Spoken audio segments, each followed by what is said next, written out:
You were not born to live in shadows, scraping crumbs from the feast of life. You were not born to chase pennies while others shape empires. You were not born to wish, to beg, to shrink, to settle. You were born to rise, to reign, to create, to become. You were born to be rich not just in money, but in mind, in power, in spirit. The pulse that beats in your chest is the same that once surged through the hearts of Titan's men and women who dared to believe the invisible, to build what had never been built, to claim what others feared to reach for. You see, Wallace D. Wattles understood a truth that the world buries beneath doubt and distraction. That every man, every woman is meant to advance. That riches are not accidents. That success is not luck. That greatness is not reserved for the chosen few. It is scientific. It is spiritual. It is inevitable if you learn to think in a certain way, and that way begins with thought. Your world, everything you touch, feel, see is the harvest of the thoughts you have planted. The mind is not a weak, fluttering thing. It is a divine engine, a bridge between the invisible and the material. You do not wish your future. You do not hope for wealth. You think it into being. Every mansion was once a thought, every invention once a flicker in the imagination, every fortune once an inner vision held with such clarity that reality had no choice but to obey. This is the law. As real as gravity, as unwavering as time. And yet so many walk the earth unaware of their power, begging from life what they were designed to command. They are like a man standing beside a well, dying of thirst, unaware he holds the bucket, because they have not yet mastered the thinking substance from which all things are made. Do you understand what that means? That the universe is not chaos, it is structure, intelligence, abundance waiting to crystallize. There is a formless, responsive energy that flows through all things, and it responds to the mental impressions you impress upon it, not just once, not with doubt, but with unwavering, disciplined, focused thought. This is the power that built Ford's factories before he had tools.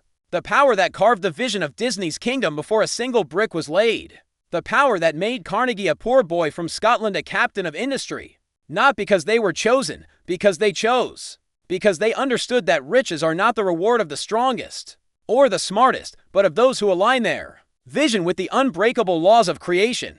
Those who stop waiting for the world to change and begin changing their world by the power of will and purpose. This is the mindset of wealth, not arrogance, not greed, but certainty, not noise, but clarity, a quiet, burning faith that you are the architect, not the accident. That the very act of focused thought begins to draw toward you the people, the opportunities, the ideas, the circumstances needed to build your desire into reality. But thought alone is not enough. Faith must be forged in fire, in daily action, in a relentless commitment to the ideal you hold. You must rise each morning not to escape your current life, but to create your future. You must eat, walk, work, rest, speak, and breathe in harmony with the image you see. Because every time your thoughts say one thing and your actions another, you delay your destiny.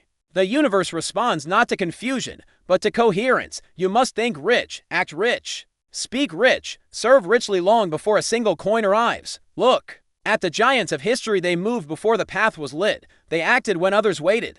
When Edison failed 10,000 times, he did not say, "Perhaps I am not chosen." He said, "I have discovered 10,000 ways that do not work." And on the 10,001st, he lit the world. That is belief. That is vision.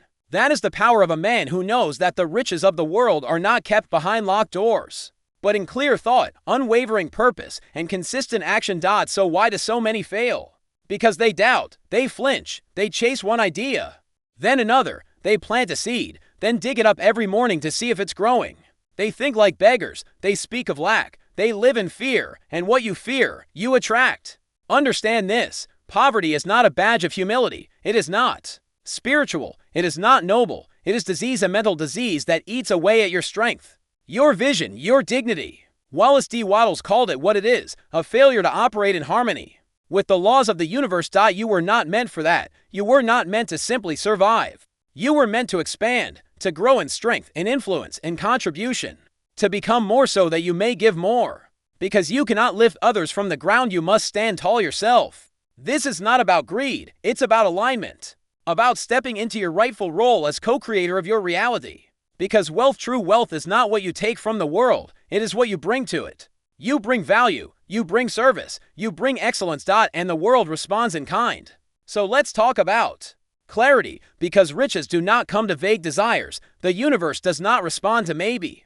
It answers precision. It answers boldness. What do you want? Not in fantasy, not in whim, but in structured, specific vision. Describe it, see it, feel it, carve it into your being. Because what the mind can clearly see, the body can move toward. Every successful person without exception lives with clarity. They know what they want. And they know why. Do you? Can you hold the image of your ideal future with such strength that no doubt, no failure, no delay can shake it? Because that is what it takes. Not a wish, but a decision. Not a hope, but an inner command. I will create this. I will persist. I will adapt. I will become. And when obstacles come, as they always do, you will not retreat. Because you will understand. Obstacles are not barriers. They are teachers, sculptors of your will.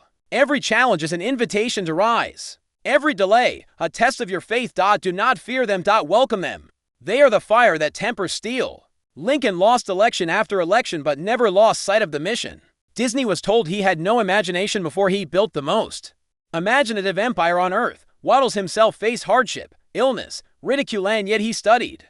He believed, he taught, because he knew the laws are true, always, and they are true for you. You must discipline your mind. This is not optional. Your thoughts left untamed are wild horses. They will trample your vision. You must train them, command them, direct them. This is why most fail, not for lack of intelligence, but for lack of control. They are slaves to mood, to opinion, to fear. One day they believe, the next they collapse. They start a dream, and when results don't arrive by Friday, they quit. But nature doesn't work on your clock. It works on law. You do not dig up a seed to see if it has sprouted. You water it. You nurture it. You trust the process. The same is true for wealth, for greatness, for success. You must stay the course. You must think, act, speak, move, live as if it is already done. That is the secret. The man who sees himself rich feels rich, works rich, gives rich, cannot help but become rich, because he is in harmony with truth. Now hear me. Gratitude is the key that unlocks the final gate. Gratitude aligns you with the source. It raises your vibration. It places you in harmony with abundance. A grateful mind never knows lack. A grateful heart receives more to be grateful for, not because it's magic, because it is law. You cannot curse your life and expect it to bless you. You cannot complain about the world and hope it rewards you. You must bless what you have. Celebrate what's coming. Give thanks in advance, because gratitude is the fuel that energizes your vision, the compass that keeps your thoughts on course. And when you live in this way with clear vision, deep belief, relentless action, and joyful gratitude, you become unstoppable. Not someday. Now. Because riches are not coming to you, they are waiting for you, waiting for you to rise above small thinking, waiting for you to break the chains of doubt, waiting for you to claim what is already yours by divine right. You were born to be rich. And now, the world is waiting to see what you will do with that truth.